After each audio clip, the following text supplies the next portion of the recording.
Comprenez que par moment, la technique a aussi ses caprices. C'est à cela que je devais au moins intervenir. Je reviens à ce que je disais. Je disais que nous sommes en train de partager sur la sensibilité spirituelle.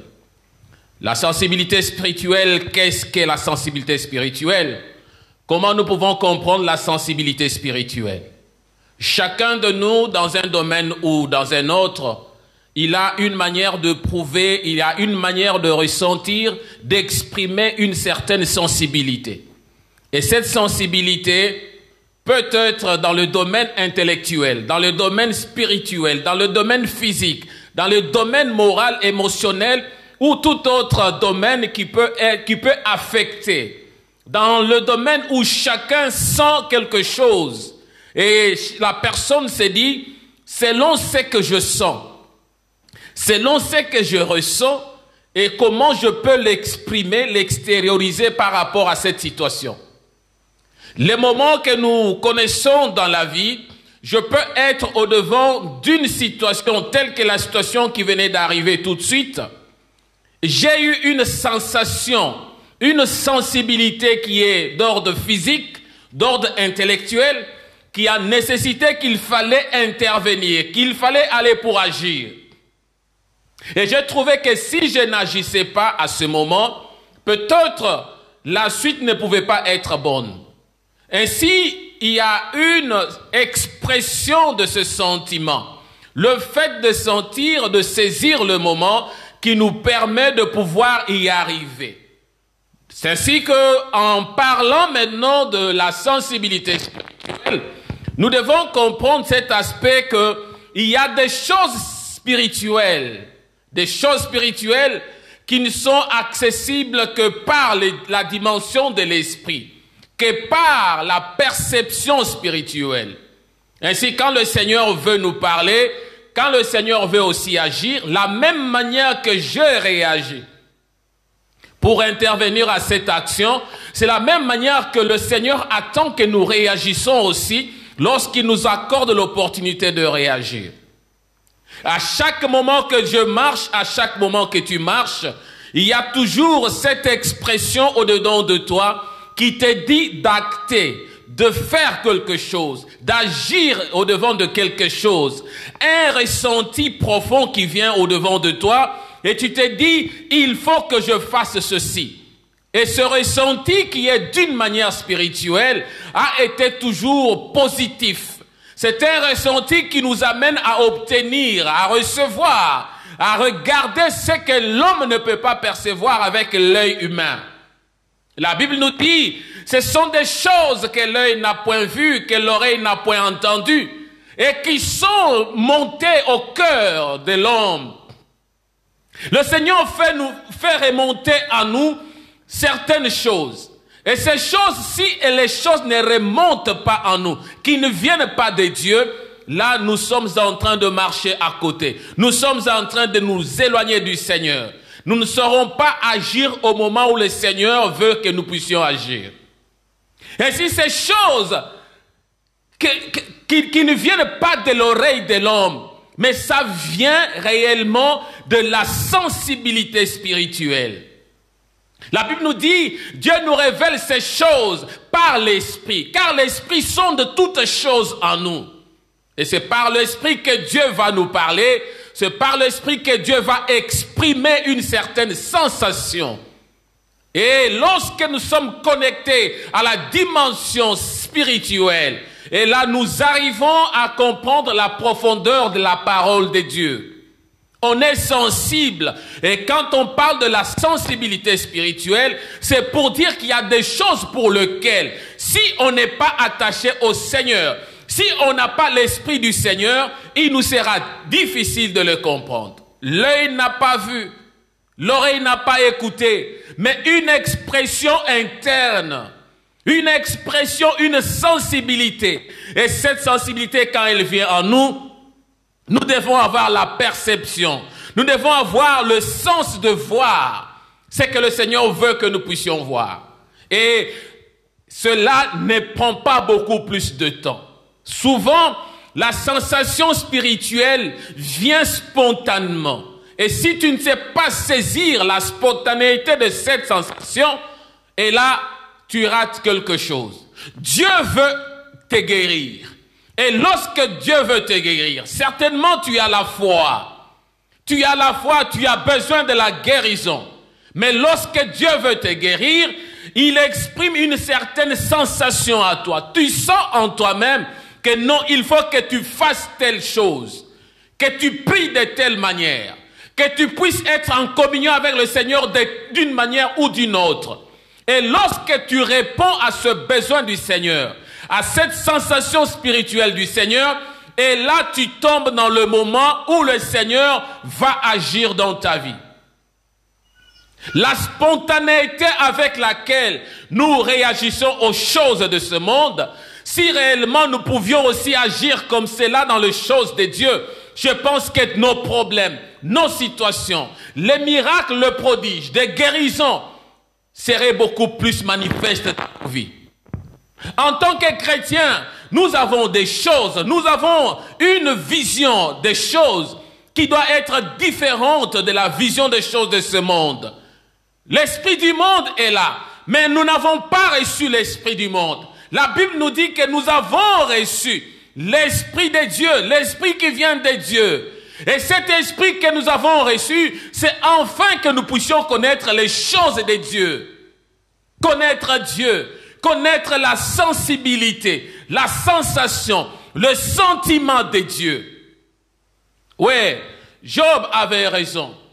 Parce qu'il avait compris à un certain moment que, au-devant de toutes choses, au-dessus de tout ce que nous pouvons voir, au-devant de toutes les perceptions de la vie, si on n'a pas le discernement à comprendre qui est Dieu, comment Dieu agit, comment Dieu peut intervenir dans notre situation, comment et à quel moment Dieu est capable d'agir lorsque nous sommes en train de trébucher quelque part.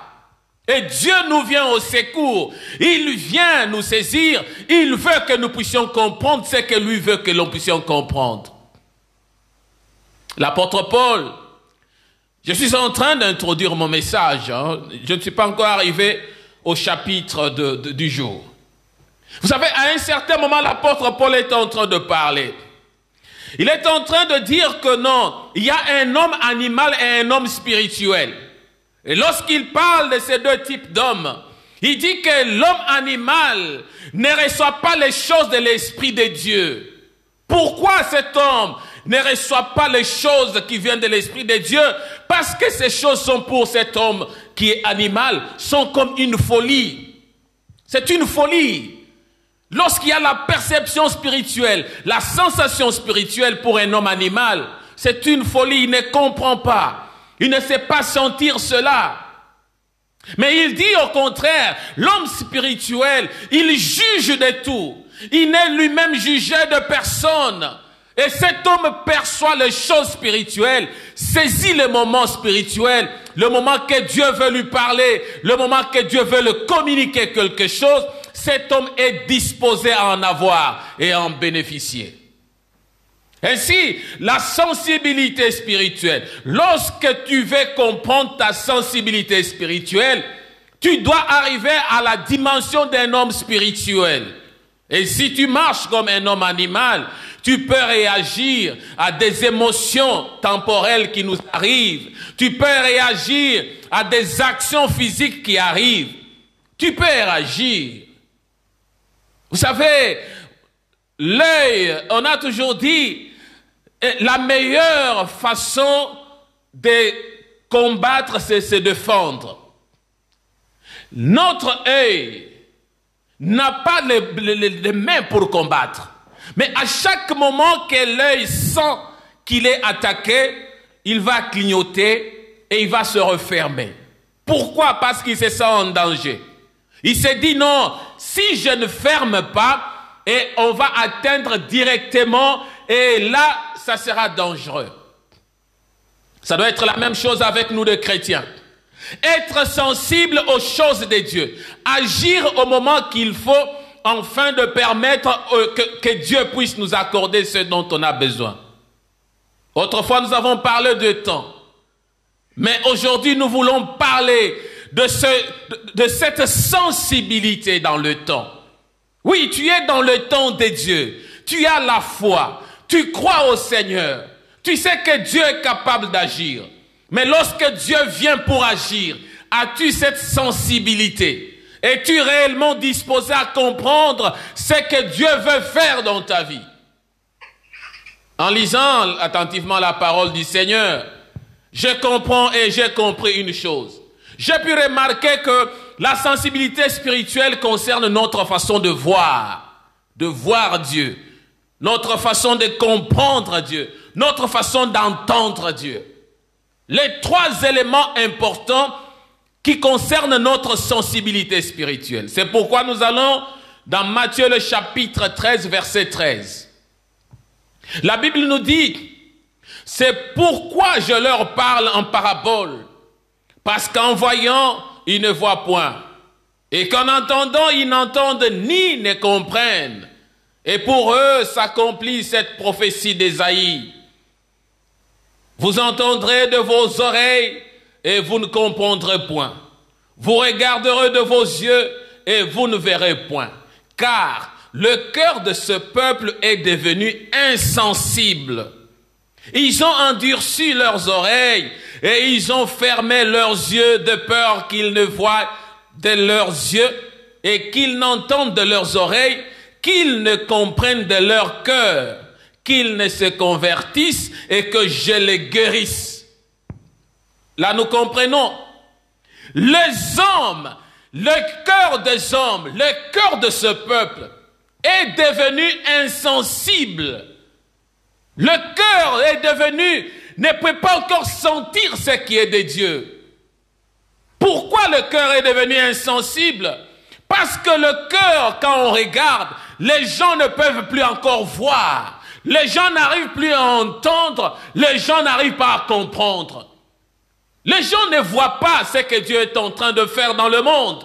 Les gens ne savent pas regarder la façon de la créativité de Dieu. Les gens ne regardent pas les témoignages que le Seigneur est en train d'opérer au travers le monde. On a les yeux pour ne pas voir la grandeur de Dieu, pour ne pas voir la magnificence de Dieu. On a les yeux pour ne pas voir, avoir les oreilles pour ne pas entendre. Et on est là, même si on prêche l'évangile, les gens n'arrivent jamais à comprendre. Pourquoi? Parce que le cœur est devenu insensible. Lorsque le cœur est insensible à la parole du Seigneur, lorsque le cœur ne veut plus encore sentir la parole du Seigneur, lorsque tes pensées sont loin de la parole du Seigneur, lorsque malgré tout ce qu'on peut te dire, tout ce qu'on peut faire, et toi-même tu n'arrives et tu ne parviens pas à comprendre, à discerner la parole du Seigneur, là mon bien-aimé, je te dis qu'il y a un problème sérieux. Le cœur de ces hommes sont devenus insensibles. Pourquoi insensibles? Le cœur sont devenus insensibles parce que les hommes ne veulent plus comprendre les choses de Dieu. Lorsqu'on parle des choses de Dieu, pour certains c'est ennuyant, ça devient une folie. Parce que les hommes veulent agir en homme animal. Les choses de l'esprit pour eux ne leur disent rien. Le Seigneur te met à cœur d'opérer avec le don qu'il t'a donné, d'exercer le don qu'il t'a donné. Il te met à cœur d'agir au moment opportun. Et toi, tu es distrait, tu ne sais pas y arriver. Et là, il y a un problème. Le problème, c'est lequel? La sensibilité. Tu ne sais pas répondre à la sensibilité de l'esprit. Tu ne sais pas répondre à ce que Dieu attend de toi. La sensibilité, c'est la capacité d'être apte à éprouver des sensations, les sensations pour les choses de Dieu. Quand on a cette capacité-là, on se sent apte, on se sent disposé. Je me sens que non, je peux éprouver quelque chose. Je suis sensible au devant de la chose de Dieu. Dieu me parle et je dois réagir. Dieu veut me parler et je dois me disposer. Dieu veut m'utiliser et je dois me laisser.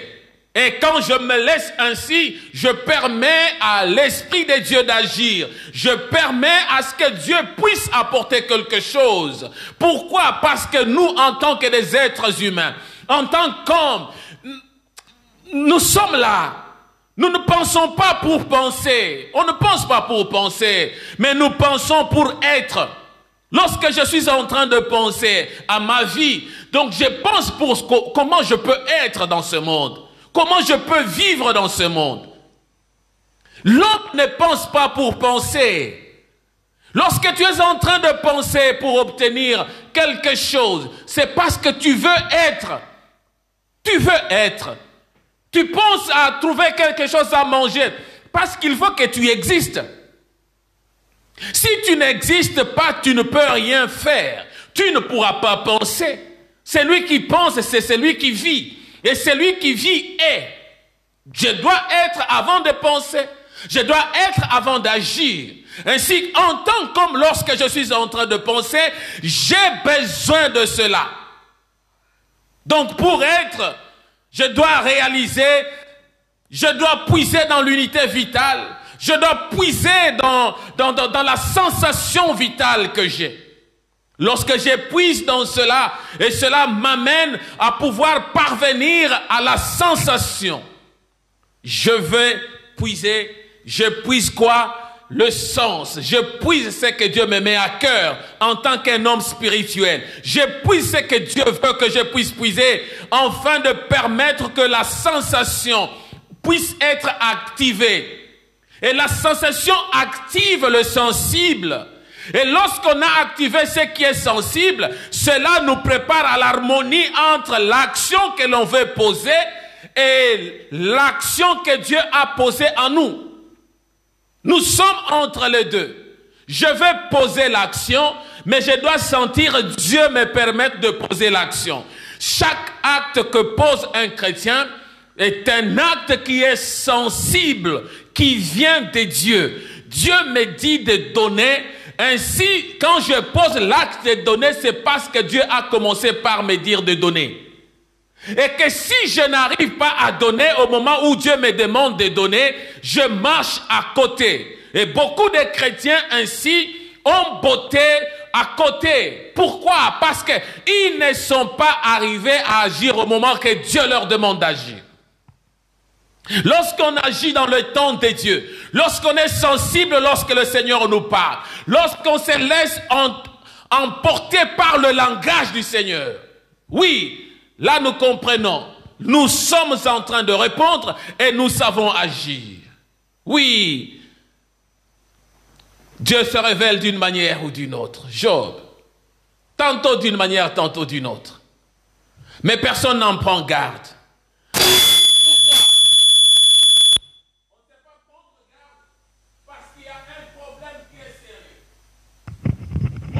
Prendre garde parce qu'il y a un problème, une situation de la manière dont on t'exprime.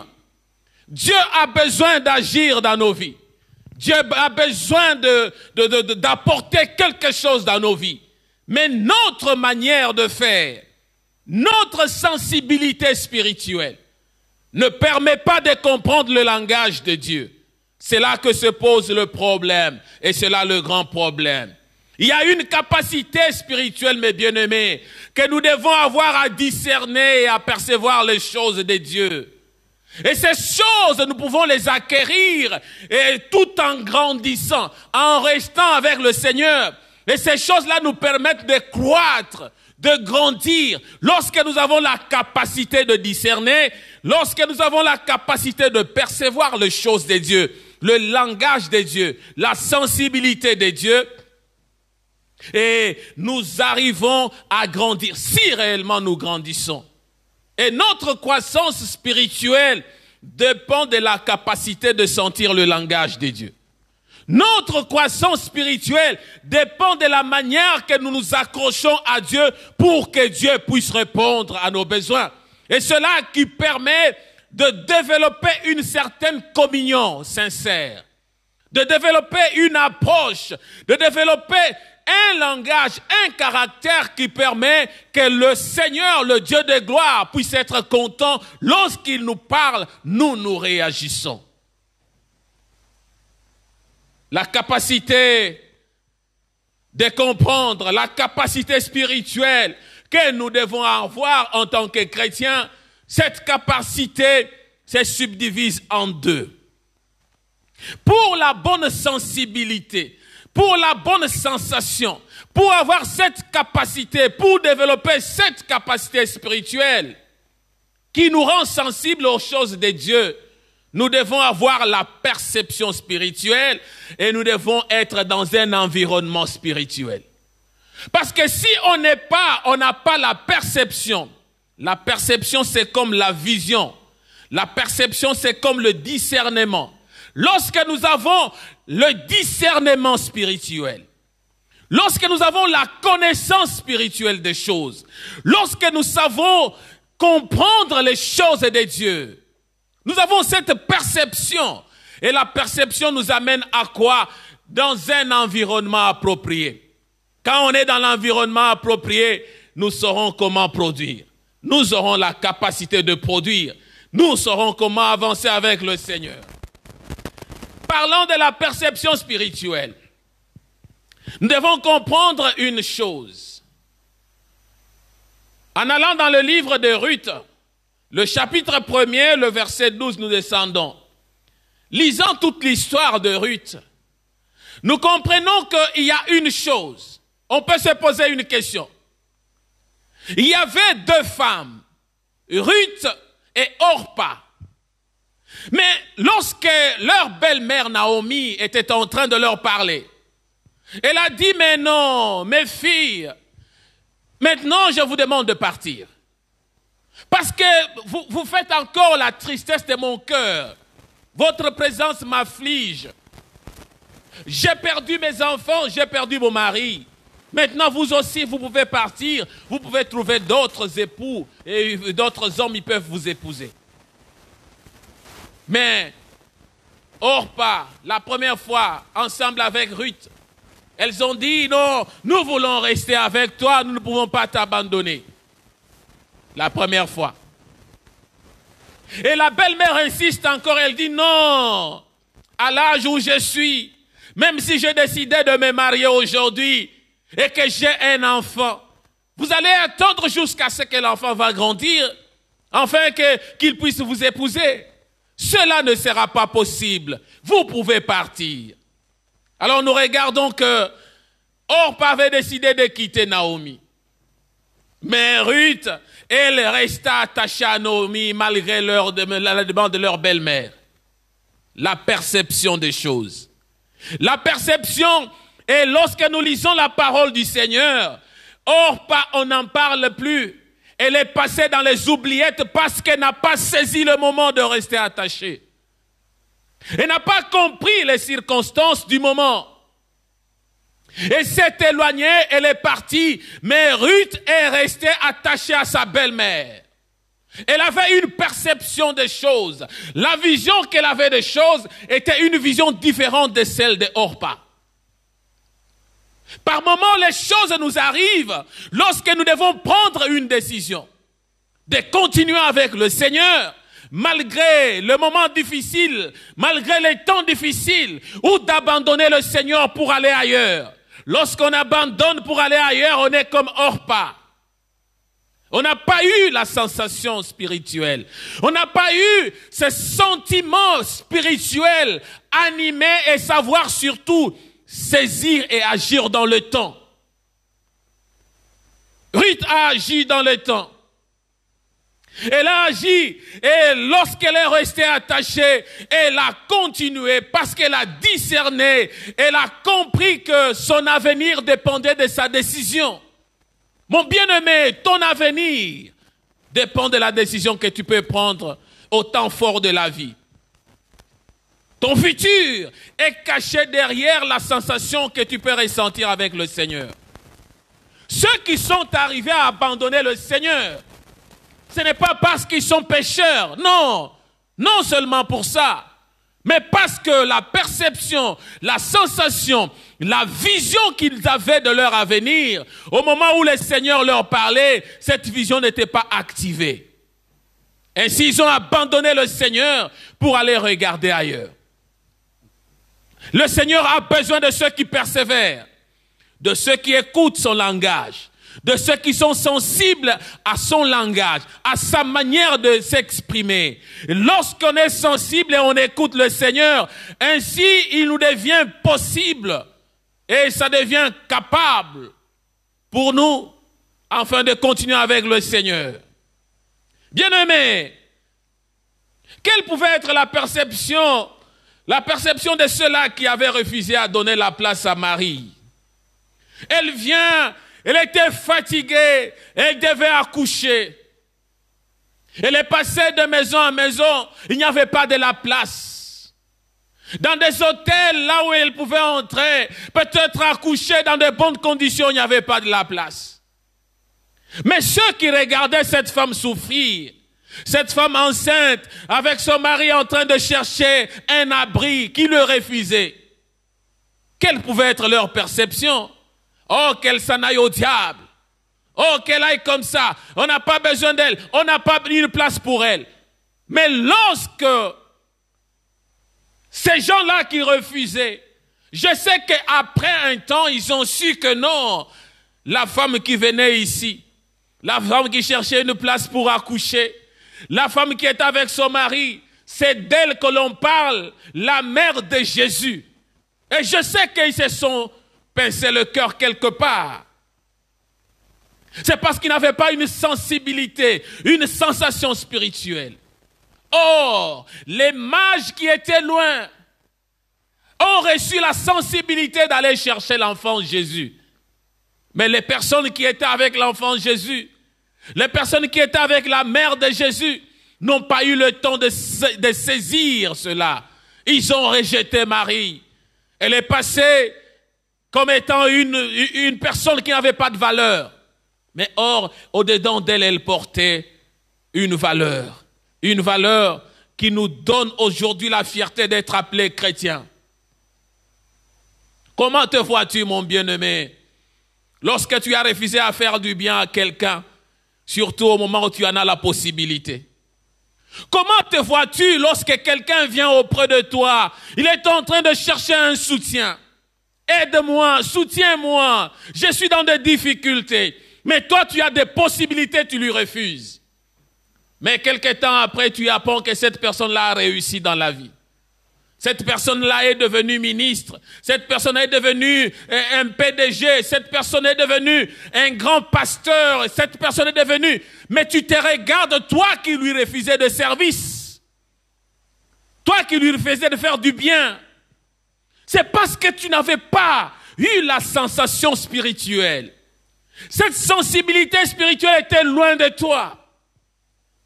Tu pouvais bien comprendre la réalité.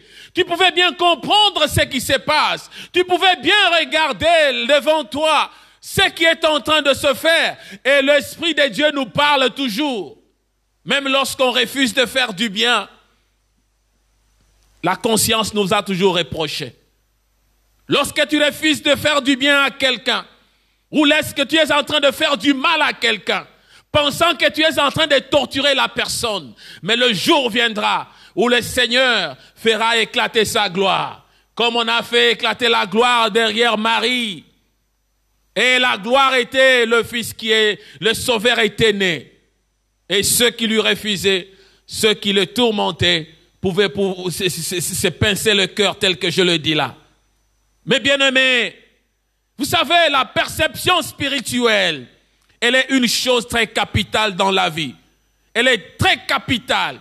C'est-à-dire la vision spirituelle que tu dois avoir des choses. C'est-à-dire la connaissance, la compréhension des choses. Une femme appelée dans la Bible la femme sunamite. Cette femme, lorsqu'elle regardait Élisée qui passait de temps en temps, elle n'avait pas encore senti cela. Mais après un temps, elle a senti non, il y a quelque chose qui m'anime. Il y a quelque chose qui est à moi, qui me dit non, je dois rendre service à cet homme. C'est un serviteur de Dieu. Il passe toujours ici, mais je dois l'aider. Je dois lui donner une place pour dormir. La perception spirituelle. Et cette femme a été consolée parce qu'elle avait su discerner le temps. Elle avait eu la sensibilité du temps. Elle a compris le langage de Dieu parce que son bonheur dépendait de son action. Il y a beaucoup plus de choses. Ton bonheur peut dépendre de l'action que tu peux poser.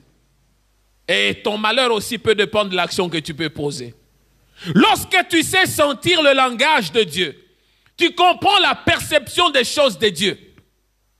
Et tu sais saisir au bon moment, je te dis mon frère et ma sœur, que ton bonheur en dépendra. La société dans laquelle nous vivons est une société qui nous démontre certaines réalités. Dans cette société, nous savons qu'il y a, au temps actuel, cette société moderne certainement, il y a des endroits qu'on ne peut pas arriver à pied. Je peux avoir besoin d'être à Dublin dans 2 heures, dans 3 heures. Mais s'il faut aller à pied, faire 250 kilomètres, ça me coûtera combien de jours? Peut-être une semaine, plus d'une semaine. Mais maintenant, pour y arriver, il y a l'avion, il y a la moto, il y a la voiture. Et je peux utiliser la voiture pour y arriver facilement. Le train, j'y arrive. Pourquoi je dois utiliser cela? Parce que j'ai besoin d'arriver dans un lieu. Je peux avoir un programme. Peut-être je vais dans une conférence, je vais dans une réunion de prière, je vais pour voir le service, le bureau, tout ça. Mais pour y arriver, j'ai mon dossier, j'ai tout ce qu'il faut. Mais pour y arriver, il faut utiliser le moyen de transport. Quand nous parlons de cette femme sunamite, elle pouvait avoir la foi en elle-même. Elle avait la foi. Mais il a fallu qu'Élisée puisse passer par là, qu'Élisée puisse servir de moyen de transport de cette femme, afin qu'elle reçoive la bénédiction. Sans Moïse, mes bien-aimés, on ne parlerait pas de la traversée de la mer Rouge. On ne parlerait pas de la sortie des enfants d'Israël en Égypte. On ne parlerait pas de cela. On ne parlera pas de la manne sans Moïse. Pourquoi? Moïse a servi d'un instrument que le Seigneur a voulu faire transporter la bénédiction, la délivrance, la sortie de l'esclavagisme des enfants d'Israël. Dieu se sert toujours des hommes. Oui, Dieu se sert toujours des hommes. Il se sert des hommes pour transporter ta bénédiction, pour t'apporter ta bénédiction, pour consoler ton cœur. Mais le problème, c'est la perception que tu as. Quelle perception as-tu? Imaginons-nous que, à la traversée de la mer Rouge, les enfants, les peuples hébreux, les enfants d'Israël disent, Moïse, nous ne traversons pas. Nous refusons de traverser parce que c'est dangereux, nous ne voulons pas aller. Qu'est-ce qui pouvait arriver?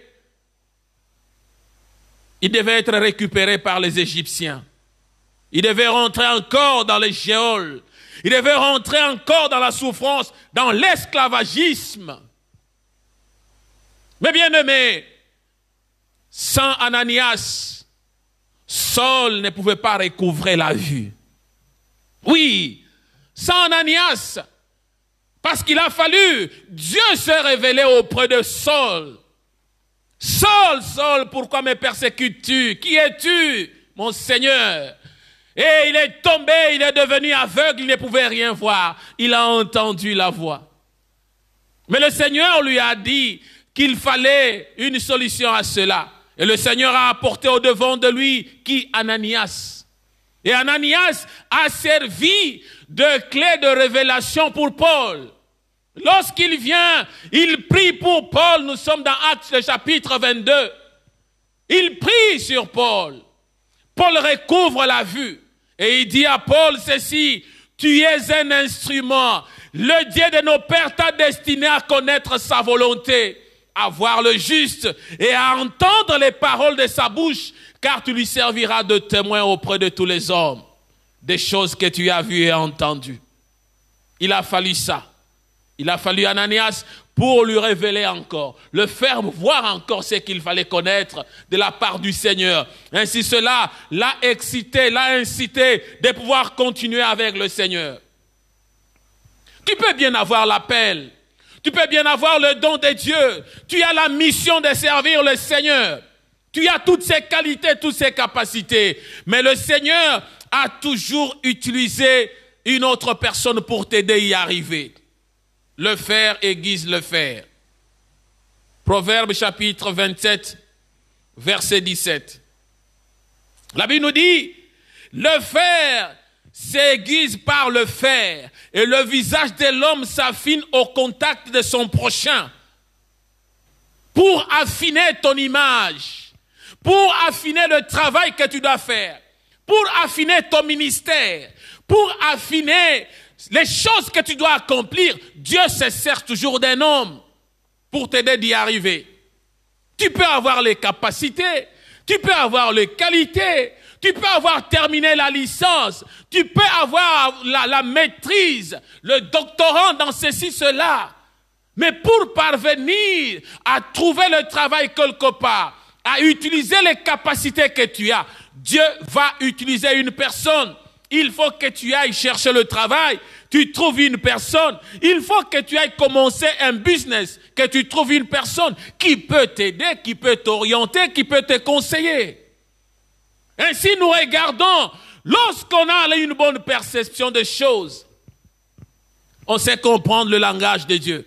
On sait marcher avec le Seigneur, on sait comprendre comment on peut faire avec le Seigneur et on sait agir dans le temps de Dieu. On ne peut pas rejeter les hommes de Dieu. On ne peut pas rejeter le frère qui est à côté de nous. On ne peut pas rejeter parce que si tu rejettes, tu refuses d'agir selon la sensation divine, là tu es à côté. La deuxième chose, nous avons parlé de l'environnement spirituel. Oui, là c'est aussi une chose qui est d'une grande importance. L'environnement spirituel. On était en train de parler de Ruth, mais quand nous regardons, lorsque Ruth est allée dans le champ de Boaz, nous sommes dans Ruth le chapitre 2. Elle arrive dans le champ de Boaz, elle est en train de glaner, elle est en train de chercher dans le champ.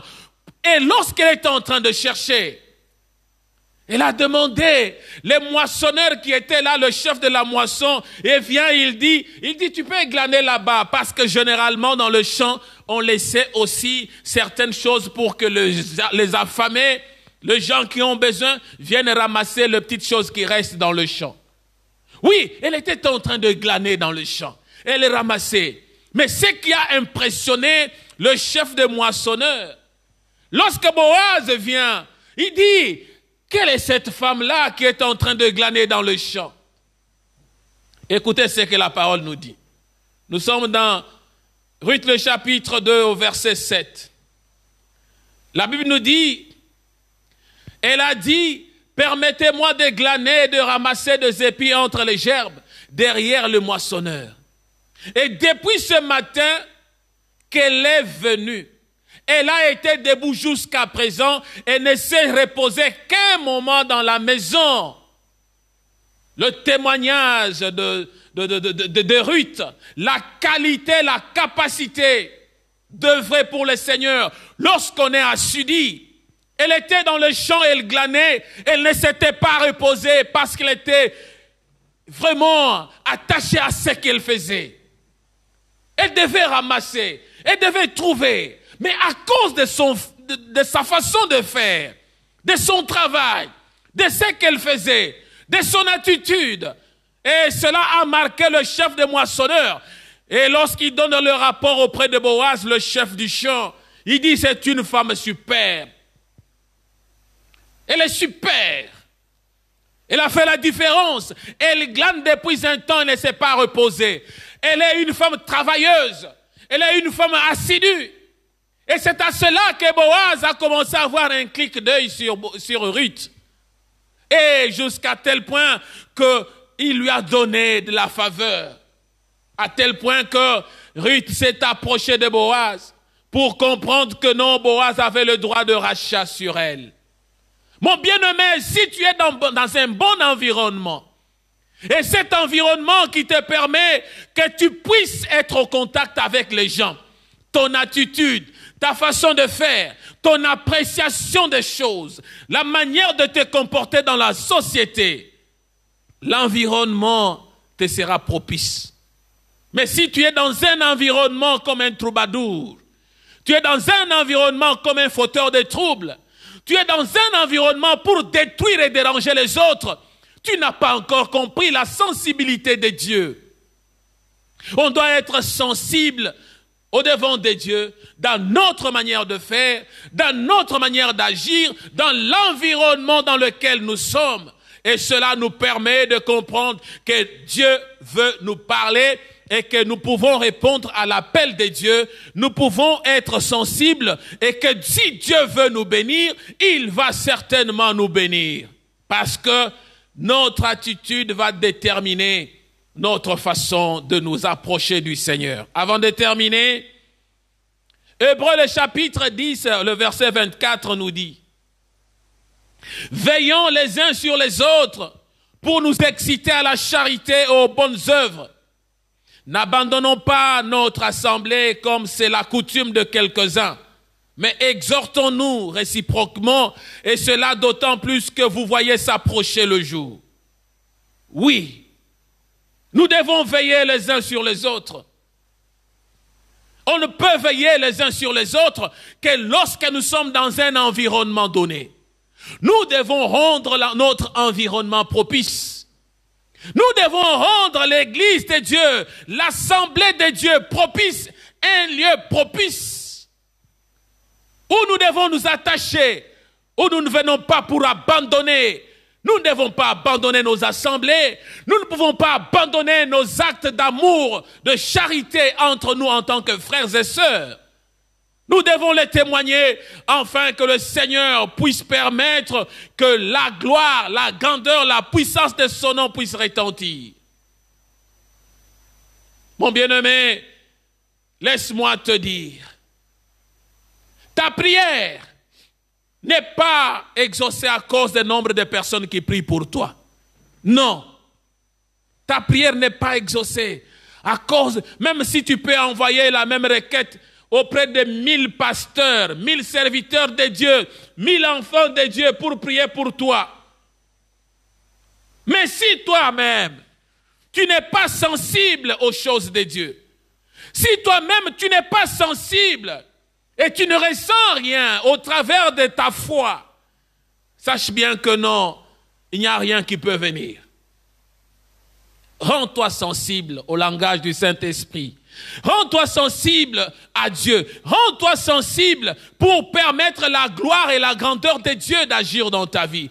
Rends-toi sensible dans tout ce qui permet d'éclabousser ou de faire éclabousser la gloire de Dieu. La guérison est là. Le miracle est possible. Les prodiges sont là pour nous. Mais le problème, c'est de permettre que cela puisse s'accomplir. Comment le miracle peut-il s'accomplir dans ta vie? Comment la guérison miraculeuse peut-elle être un sujet de partage dans ta vie comme un témoignage? Il faut avoir la sensibilité spirituelle. Et nous avons dit, dans la sensibilité spirituelle, il faut la perception et l'environnement dans lequel tu vis. Et nous avons dit, ce qui rend un peuple insensible, l'inverse de la sensibilité, c'est quoi? C'est parce que les gens peuvent voir, ont les yeux pour voir, ils ne voient pas. Les gens ont des oreilles pour entendre, ils n'entendent pas. On leur prêche l'évangile, ils ne comprennent pas. Lorsque tu ne vois pas, tu n'entends pas, tu ne comprends pas la parole du Seigneur, sache bien que là, tu es devenu insensible à la parole. Et insensible aux actions de Dieu, insensible à l'acte de Dieu dans ta vie. Mais lorsque tu te rends sensible, tu dois avoir la perception et tu dois être dans un environnement propice. Je veux prier pour demander à ce Dieu de gloire que ton cœur puisse être sensible, que dans ta vie tu puisses être sensible, Regarde-toi toi-même là où tu es pour dire, Seigneur, aide-moi à être sensible à ton langage.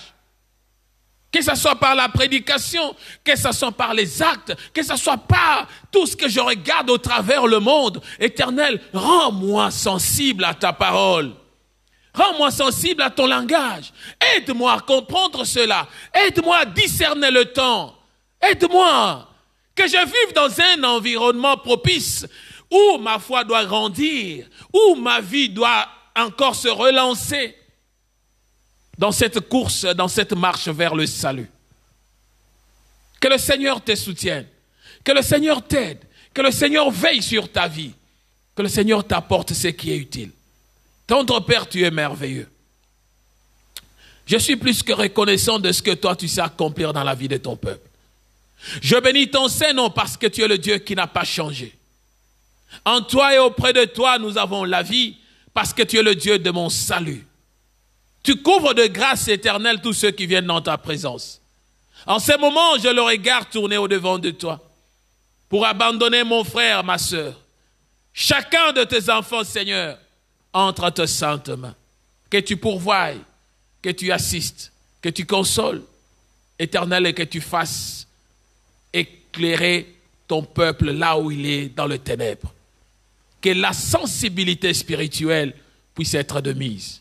À chaque moment que tu peux parler, Seigneur, laisse que ton peuple entende, que tes enfants écoutent et que tes enfants répondent et que la gloire de ton nom puisse être manifeste. Je te bénis parce que tu es le véritable, tu es le Dieu de gloire et de bonté. À toi soit l'honneur, la gloire et la puissance au siècle des siècles. Nous avons ainsi prié et nous disons Amen. Que le Seigneur vous bénisse. Que le Seigneur nous soit favorable. Nous sommes encore dans ce temps où nous allons passer le temps de fin d'année, notre réveillon de fin d'année. Nous allons le passer en ligne et nous allons nous communiquer le moyen et les possibilités de pouvoir passer ce temps en ligne.